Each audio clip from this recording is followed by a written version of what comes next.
जिससे आपको ईमानदारी और सच्चाई के रास्ते पर रहने की मोटिवेशन मिलेगी। यह कहानी हमें और महात्मा बुद्ध के शिष्यों को एक महत्वपूर्ण सीख सिखाती है, जो सच्चाई और ईमानदारी की महत्वपूर्ण भूमिका को बयान करती है। महात्मा बुद्ध के इस मोटिवेशनल कहानी से हमें यह सीखने को मिलता है कि जीवन में सच्चाई और ईमानदारी से काम करके हम खुद को और अपने आसपास के लोगों को सफलता के सही रास्ते पर ले जा सकते हैं। ईमानदारी का फल हमेशा मीठा होता है।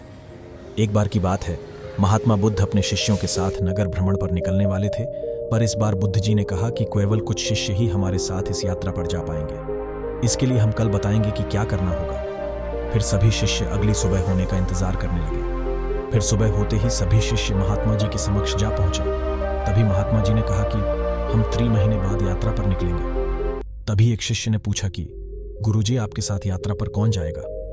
इसके बारे में आपने बताया ही नहीं। तभी महात्मा जी बोले कि केवल एक ही शिष्य हमारे साथ इस यात्रा पर जाएगा। तो सभी शिष्य हैरानी से महात्मा जी की ओर देखने लगे। केवल एक ही शिष्य। तब महात्मा जी ने कहा कि हाँ, और इसका चुनाव हम एक परीक्षा द्वारा करेंगे। जो इस परीक्षा में उत्तीर्ण होगा वही हमारे साथ यात्रा पर जा पाएगा। तभी सभी शिष्यों को गुरुजी ने एक एक गमला दे दिया और बोले कि जिस भी शिष्य का पौधा सबसे बड़ा होगा वही हमारे साथ इस यात्रा पर जाएगा। तभी सभी शिष्य अपने अपने गमले लेकर अपने अपने कक्ष में चले गए और सब अपनी तरह से अपने अपने गमले के बीजों को सींचने लगे। लगभग 2.5 महीना बीत चुका था। सभी शिष्यों के पौधे थोड़े थोड़े बढ़ने लगे, लेकिन उनमें से एक शिष्य का पौधा बिल्कुल भी नहीं बढ़ा। लेकिन फिर भी वह निराश नहीं हुआ और हर रोज की ही भांति अपने गमले के बीज को सींचता रहा, लेकिन कोई भी फर्क नहीं पड़ा। फिर परीक्षा का दिन आ गया। सभी शिष्य अपने अपने गमले लेकर महात्मा जी के समक्ष प्रस्तुत हुए।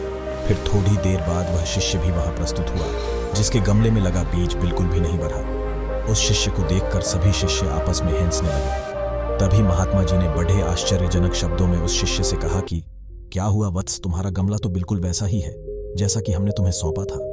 तब उस शिष्य ने जवाब में कहा कि क्या करूं गुरुजी, मैंने तो इसकी हर रोज खूब देखभाल की, लेकिन यह बढ़ा नहीं।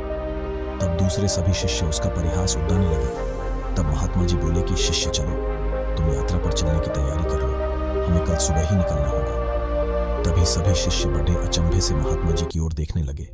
तब महात्मा जी ने कहा कि हाँ, हमने जो पौधे तुम सबको दिए थे वह सभी बंजर थे, तो उसमें पौधा कहां से उगता? लेकिन तुम सब में से किसी ने भी सच्चाई और ईमानदारी से यह नहीं बताया कि इसमें पौधा नहीं उग पा रहा है, बल्कि यात्रा में जाने के लालच में सबने झूठ बोला। तब केवल इसी शिष्य ने ईमानदारी और सच्चाई का साथ दिया और यह कहने का साहस किया कि इस गमले से पौधा नहीं उग पा रहा है। कभी भी हमें ईमानदारी और सच्चाई के पथ से नहीं डगमगाना चाहिए। ईमानदारी और सच्चाई की राह थोड़ी मुश्किल जरूर हो सकती है, लेकिन इस पथ पर चलने से बहुत बड़ी बड़ी राह आसान हो जाती है। इसलिए सच्चाई और ईमानदारी पर चलने की वजह से आज इस शिष्य को यात्रा पर चलने का मौका मिल रहा है। और यह कोई साधारण यात्रा नहीं है, बल्कि बहुत बड़े मठ में हम इस शिष्य के साथ जा रहे हैं, जहां पर कि इसके भविष्य की नई राह खुलने वाली है।